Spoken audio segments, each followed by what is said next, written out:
Et on va plus loin avec Flore Simon dans le décryptage politique du jour. Bonjour Flore. Bonjour Elisabeth. C'est donc la première fois que le chef de l'État va prendre la parole depuis l'annonce de la dissolution le 7 juillet dernier. Autant dire que la séquence est très attendue. Oui, exactement. En effet, plus de 2 semaines sans que le président n'ait pris la parole. Il y a eu cette lettre aux Français, mais pas dans les médias. Il n'a pas été interviewé dans les médias. Donc une interview en 2 parties. Une première partie sur les Jeux Olympiques et une seconde partie sur la situation politique. En fait, il prend la parole après une certaine forme de clarification, entendez-moi, à l'Assemblée nationale en tout cas, puisque la présidente a été élue, les postes clés ont été attribués, le gouvernement démissionnaire gère les affaires courantes. Donc voilà, le chef de l'État arrive après cette séquence.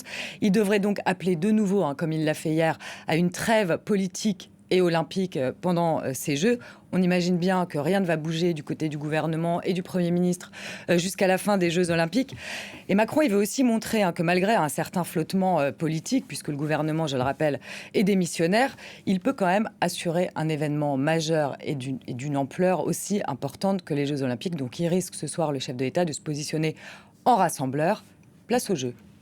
Voilà, malgré la trêve politique, les discussions risquent bien de se poursuivre en coulisses. Et c'est dans ce contexte que la droite a présenté hier son pacte législatif d'urgence.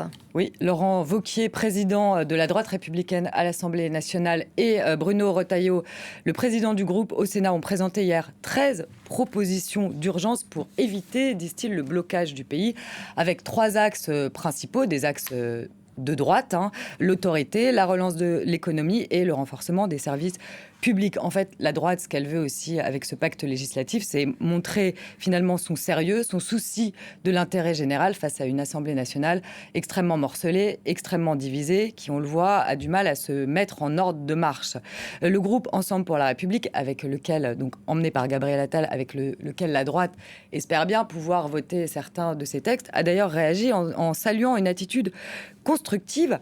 Et on a vu qu'une entente était possible entre le groupe du camp présidentiel et la droite, puisque pour l'élection de Yaël Braun-Pivet, c'est grâce à un accord entre la droite et le groupe de Gabriel Attal que Yaël Braun-Pivet a pu être élue, puisque les voix de la droite se sont reportées sur sa candidature. En revanche, Laurent Wauquiez a bien reprécisé et prévenu, il n'y aura pas de coalition gouvernementale.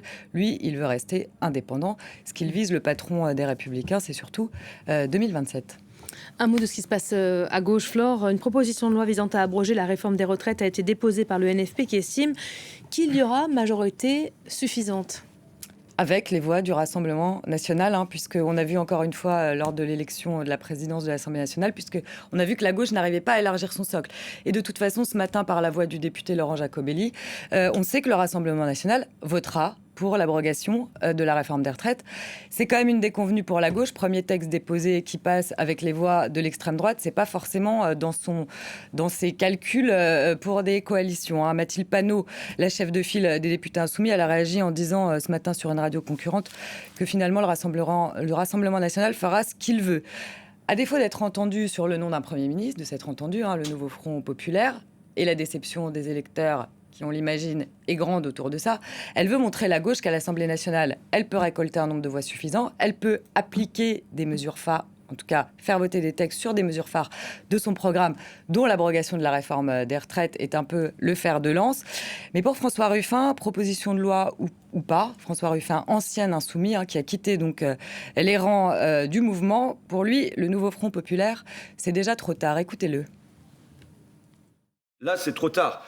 C'est clair que, vous savez, la politique, c'est se saisir du kairos, du moment. On doit se saisir du moment. On avait une fenêtre d'opportunité qui a été ouverte. On pouvait se glisser à l'intérieur pour dire, voilà, peut-être qu'on ne fera pas tout. Mais il y a des choses qu'on peut faire. Là, on voit très bien que l'esprit est ailleurs. Il va falloir rouvrir cette fenêtre d'opportunité pour à la rentrée, c'est clair. Mais là, maintenant, vous savez, les noms qui ressortent, j'en souhaite bien du courage, parce qu'ils ont réussi à décourager Huguette Bello, ça c'est côté Parti Socialiste. Laurence Tubiana Ils ont réussi aussi à décourager Laurence Tubiana côté la France Insoumise, mais le pire, c'est qu'ils désespèrent les gens.